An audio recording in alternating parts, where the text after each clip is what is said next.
পুঁটি মাছ হোক, কাতলা মাছ হোক, রুই মাছ হোক, কারোর ক্ষেত্রে আইন সবার জন্য সমান। মিথ্যা সংবাদ যদি পরিবেশন করা হলে ওটা পার্শ্ববর্তী দেশ কিন্তু একটা সুবিধা পেয়ে যায় অনেক। এই তো এই যে কোন ভাইজানি বললো সব পাইছে, এই থেকে নিয়ে নিবেন, বুঝছেন? উনি তো এই মিথ্যা সংবাদ কেন দিল, সবাই পায় নাই, তারপরে উনি বলে দিল হ্যাঁ বেশিরভাগ পাইছে। বেশিরভাগ হাউজেই পায় নাই না, আমার মনে হয় বেশিরভাগ হাউজেই পাইছে। ঘোড়া চৌধুর ৯৭,০০০ টাকা।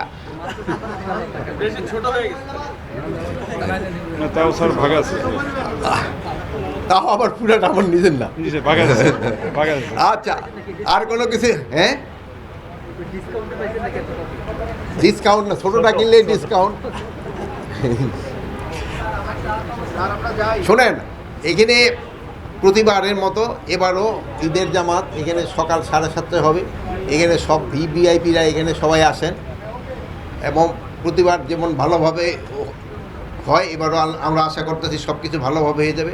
আইন শৃঙ্খলা বাহিনী পুরাভাবে এখানে নিরাপত্তা দেওয়ার জন্য তারা প্রস্তুত আছে, কোনো ধরনের কোনো অসুবিধা নাই। তারপরে অ্যাডমিনিস্ট্রেশনের যারা আছে তারাও আপনাদেরও তো বলতে দিবেন, নিয়ে আসতে হবে না আপনাদের, কি বলে যারা মজা আনার দরকার নেই, এখানে ওনারা ওইভাবে ব্যবস্থা করবেন সবাই দিয়ে। তখন আল্লাহর কাছে খালি দোয়া করবেন যেন ওই সময় বৃষ্টি না হয়। বৃষ্টি হলে একটু অসুবিধা হবে, বৃষ্টি হলে জামাতটা আবার চলে যাবে আমাদের বাইতুল মোকাররমে। এখানে একটা জামাতই হবে সকাল 7:30টায়, আর বাইতুল মোকাররমে আপনার ধরেন মানে 8টায়, তারপরে ওই একটা করে হইতেই থাকে, প্রায় মনে হয় 12টা পর্যন্ত মনে হয় তারা করতে থাকে। তা আপনারা জানেন এই ঈদে যেহেতু কোরবানির ঈদ বলি বা ঈদুল আজহা, যেটা এই ঈদে আমরা নামাজটা একটু আগে পড়ি, যেটা এটার পরে আবার আমাদের কোরবানি দিতে হয়, আর ঈশেরটা হলো ঈদুল আজহাটা একটু পরে পড়া হয়। তা আমাদের জন্য প্রস্তুতি সব আল্লাহ দিলে খুব ভালো আছে, কোনো ধরনের কোনো অসুবিধা নাই। এবং পুরা দেশের নিরাপত্তার জন্য আমাদের পর্যাপ্ত সংখ্যক আইন শৃঙ্খলা বাহিনী রয়ে গেছে, যারা ছুটিতে যায় নাই। আমি দেখলাম আপনারাও ছুটিতে যান নাই, আপনারা আমাদের সাথেও সামিল হয়েছেন, তা আপনারাও ছুটিতে যান নাই, এরকম আমাদের এরাও ছুটিতে যায় নাই, যেন সবার নিরাপত্তা থাকে। অলি গলি সব জায়গায় ওই কভার করা হচ্ছে। এবং এই ক্ষেত্রে আমি আপনাদেরও সহযোগিতা কামনা করব। যদি কোথাও কোনো ধরনের কোনো ইনফরমেশন পান, আপনারা নিকটবর্তী থানার সাথে সাথে জানাবেন, আমরা অবশ্যই ব্যবস্থা নিব। তো ছোটোখাটো দুই একটা ঘটনা অনেক সময় ঘটে যায়, যেন এটাও যেন না ঘটে, এই জন্য আমরা পর্যাপ্ত ব্যবস্থা নেব। এইটা যদি কোনো জায়গায় পুলিশ কমিশনার এখানে আছে, যদি কোথাও মামলা না নেয় তাদের ক্ষেত্রে ব্যবস্থা নেওয়া হবে। আর একটা জিনিস আপনাদের একটা সুখবর আমি আগেই জানিয়ে যাচ্ছি, যে আমরা কিন্তু পাইলট প্রজেক্ট হিসাবে অনলাইনে এই জিডি করার জন্য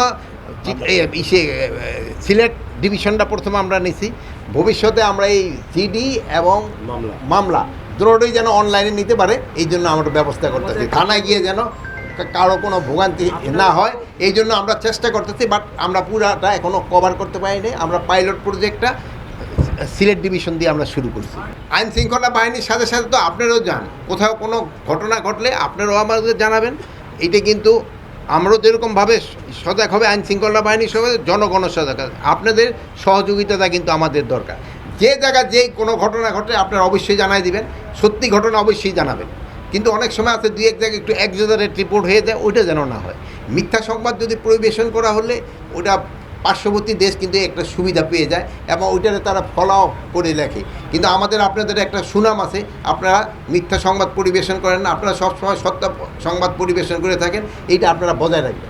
এখন এইটা তো আমার হাতে না, আটক করার পরে যে ছাইড়ে দেয় ওইটা তো আমার পুলিশ তারে না, আমার আইন শৃঙ্খলা হয় না, ওইটা তো কোর্ট থেকে ছেড়ে দেয়। এখন বের হয়ে যদি আবার কোনো রকমে অবৈধ কাজে লিপ্ত হয়, কিন্তু তারা ছাড়তে হন। যদি দেখলেন না দুইজন শীর্ষ সন্ত্রাসী ছাড়া পাইছিল, কিন্তু তার গিয়ে অবৈধ কাজে লিপ্ত হয়েছে, আমরা কিন্তু তারা ছাড়ি নেই, পরে আবার আইনের আওতায় নিয়ে আসি। এরকম যদি কেউ আইসা কোনো ধরনের অবৈধ কাজে লিপ্ত হয়, কারোরই ছাড়। এটা পুঁটি মাছ হোক, কাতলা মাছ হোক, রুই মাছ হোক, কারোর ক্ষেত্রে আইন সবার জন্য সমান। এবার নিরাপত্তা নিয়ে আমি পুরাভাবেই কনফিডেন্ট, যে আল্লাহ দিলে 100% কনফিডেন্ট, যে যেন কোনো ধরনের কোথাও কোনো কিছু না হয়।